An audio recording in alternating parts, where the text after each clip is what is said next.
यानी गुरु जिम्मेदारी लेते हैं अपने शिष्यों के जीवन में जो दुख दर्द कष्ट पीड़ा परेशानी है उनका ठेकेदारी ले लेते हैं शिष्य के रूप में। गुरु का काम यह है कि अपने शिष्यों के मन में जो मंत्र देते हैं मंत्र को करा के दया मंगवा के चर्चा करवा के नमः शिवाय से प्रणाम करवा के धीरे धीरे उस शिष्य के मन को शिव का मन बनाना उनका जिम्मेदारी है। गुरु जिसको भी जो मंत्र देते हैं उनकी जवाबदेही होती है कि जब तक हर एक देवता का एक मंत्र होता है, हर एक मंत्र का एक देवता होता है।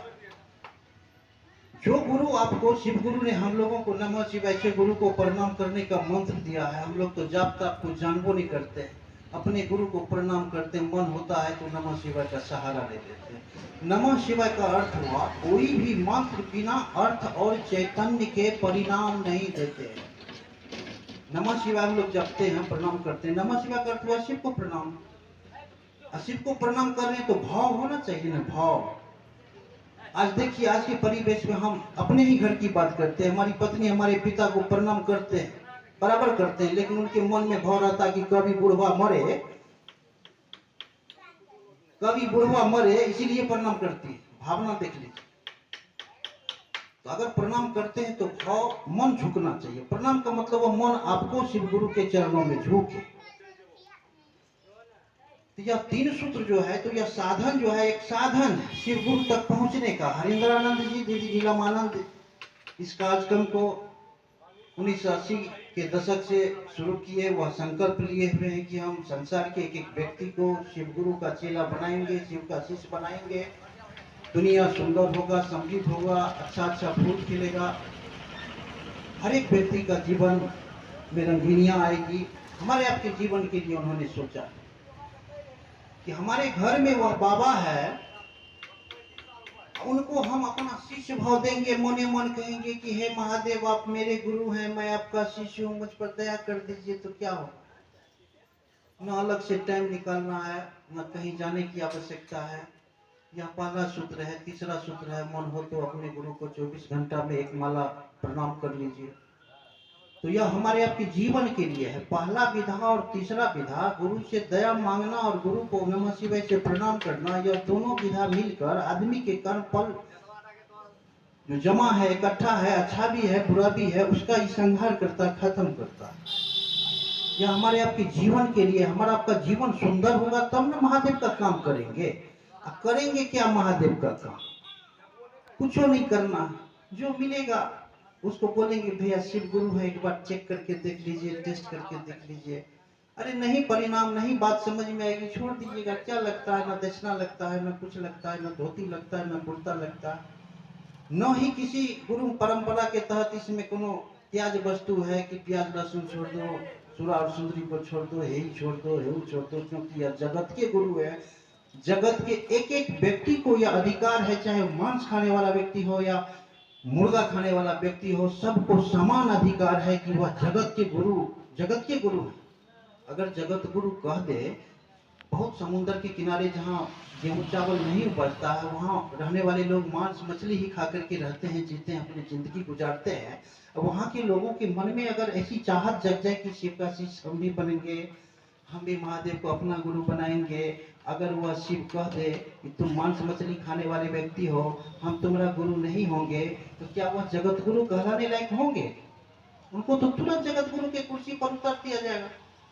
इसीलिए वो जगत के गुरु हैं, आदि गुरु हैं, पुराधिपति है। उनका शिष्य होने के लिए कोनो भी वस्तु का त्याग नहीं। आप जो करते हैं, खाते हैं, जो रुचता पड़ता है करिए, मने मन महादेव से दया मांगिए, मने मन गुरु को प्रणाम करिए। कहीं जाने की जरूरत नहीं है, कुछ करने की जरूरत नहीं है। मन हो तो एक आध आदमी को संवाद यही करना है गुरु के लिए, गुरु के पास दे। गुरु का आदेश जो है दूसरों को भी शिव गुरु से जोड़ने की चेष्टा करिए। इसमें नियत छुपा हुआ है कि भाव के धरातल पर हमारा आपका सारा रिश्ता है।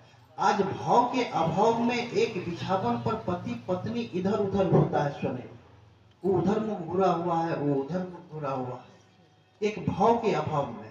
न पति के मन में पत्नी के प्रति कोई भाव है, न पत्नी के मन में पति के प्रति कोई भाव है। तो साहब कहते हैं कि यह मन जो है अदृश्य रूपी मशीन है, इसको आप देख नहीं सकते, लेकिन इस मशीन में आप जिस विचार को डालेंगे वही विचार को पीस के मन निकालेगा, उसी विचार को यह मन पीस के निकालेगा।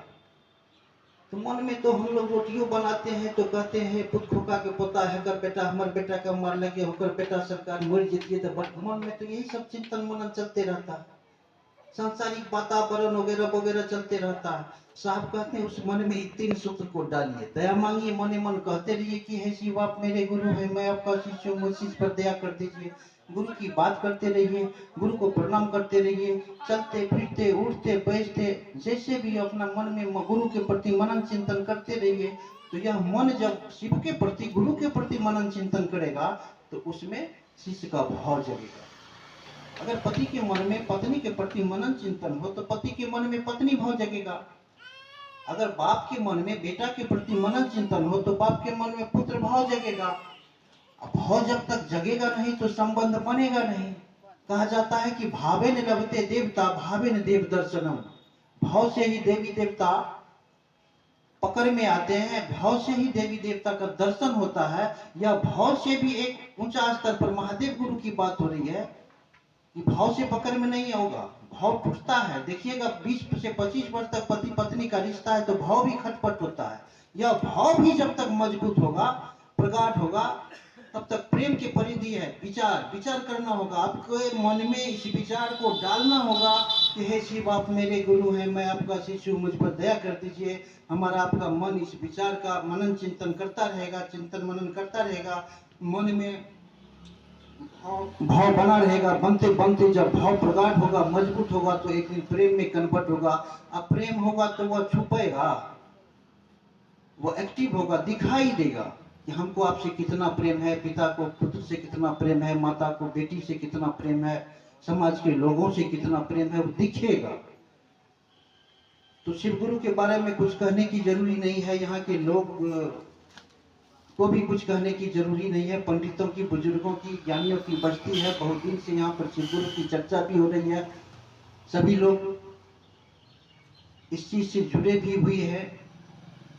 और इस दिशा में चलने में, इस दिशा में काम करने में अगर किसी तरह की बाधा हो, दिक्कत हो तो हरिंद्रानंद साहब, दीदी नीलमानंद तो शरीर में है नहीं, लेकिन एक बार जब भी आप उनको पुकारेंगे, जहां भी पुकारिए, शौचालय में पुकारिए या बाथरूम लेटरिन रूम में पुकारिए, वो हाजिर होते हैं। शिष्य के तमाम दुख दर्द पीड़ा परेशानी को समझते हैं, वो हर जगह है, कण कण में है। यही तो है शिव की शिष्यता। अगर हमारा आपका मन शिव से मिल जाएगा तो मन हो जाएगा महादेव का। तन में दिखाई देगा कि संजीव भैया है, मोहन भैया है, ये है, लेकिन मन रहेगा महादेव का। उस मन में जो चाहत होगी, उस मन में जो इच्छा होगी, महादेव की लाचारी है। महादेव की का बात कट सकता है, लेकिन उनके शिष्य का बात कट नहीं सकता है। महादेव को आप खोजे, हमने शिव को गुरु बनाया था तो हमको महादेव के प्रति आकर्षण नहीं जगा था, क्योंकि मन समझ रहा था कि महादेव तो हाथ पैर है नहीं, महादेव कहाँ मिलेंगे। तो हमने शिष्य के आश्रय में गया, शिष्य धीरे धीरे महादेव के बारे में समझा दिए। तो जितना महादेव के प्रति मेरा प्रेम है उतना कहने के लिए चले आए। हम क्या कहेंगे, आप लोग तो जानबे करते हैं, शिव गुरु है, जानते हैं, साहब ने दिया 3 सूत्र, आप लोग गर्वे करते हैं, तो हम क्या कहेंगे। हम यही निवेदन करेंगे, आप लोगों से आग्रह करेंगे, शिव गुरु है,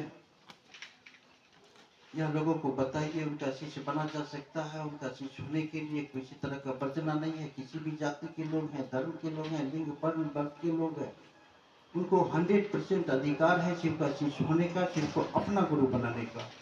अपना शब्द समझते हैं, शिव गुरु है, कोई दिक्कत नहीं, उसको अपना मानना।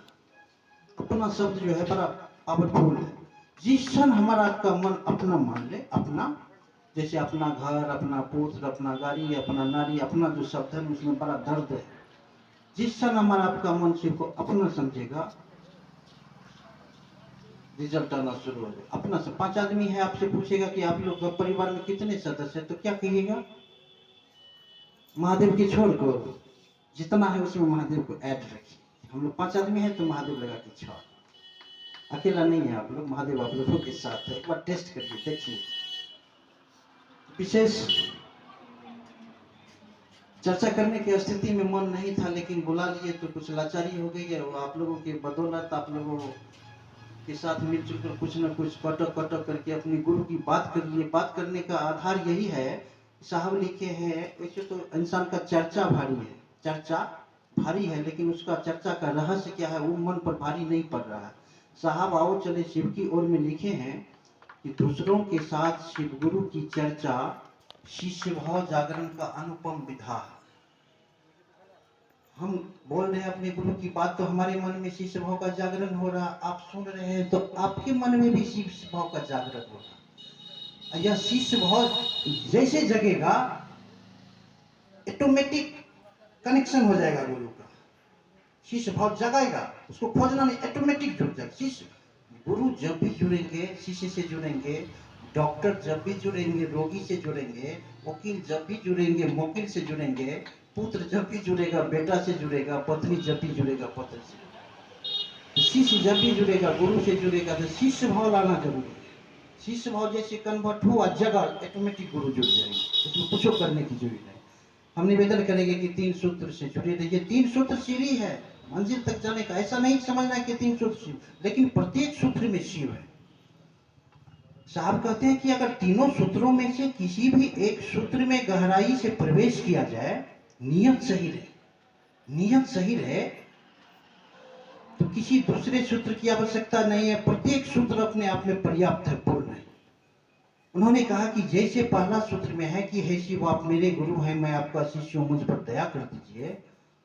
अगर यथार्थ में हम लोग अपने गुरु शिव से दया मांगते हैं, मुंह से नहीं दिल से, तो उनकी दया तो आपको हमको शिव बना देगी, पक्का बना देगी। उनकी दया इंसान को भगवान बना देगी, इसमें कोई दिक्कत नहीं है। लेकिन ऐसा होता नहीं है। होता क्या है, हम लोग दया जो मांगते हैं, तो हम शिव का शिष्य कैसे हो जाए, हमारे जीवन में गुरु कैसे हो जाए, इसके लिए नहीं मांगते।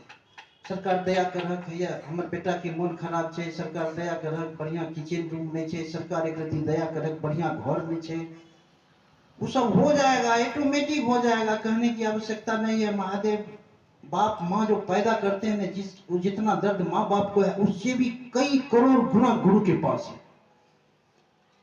माँ बाप गुरु पला गुरु माए बाप होते हैं, लेकिन उस माँ बाप के भी गुरु के भी गुरु है, जो जगत गुरु है, जगत पिता है। पिता के पास जो दर्द है, कष्ट है, वो जो दर्द को समझते हैं, इससे ज्यादा कौन समझेगा। तो उनकी दया हमको आपको शिष्य बना देगी, शिव बना देगी। लेकिन ऐसा होता नहीं। हम लोग आलतू फालतू अगरम बगरम अनप शनप के लिए दया मांगते हैं। अगर गुरु कार्य के लिए भी उनसे दया मांगते हैं, तो दिल में ऐसी चाहत नहीं होती। अगर दिल में चाहत नहीं होगी तो उनकी दया कैसे हमारे आपके मन में प्रवेश करेगा। दया तो है, हमारे आप में ढूकेगा नहीं, घुसेगा नहीं। जैसे साहब एक एग्जाम्पल देके हम लोगों को समझाए थे कि मान लीजिए कि कोई एक लड़का किसी लड़की से प्यार है, किसी लड़का को किसी लड़की से प्यार है, या किसी लड़की को लड़का से, दोनों स्थिति हो सकती है।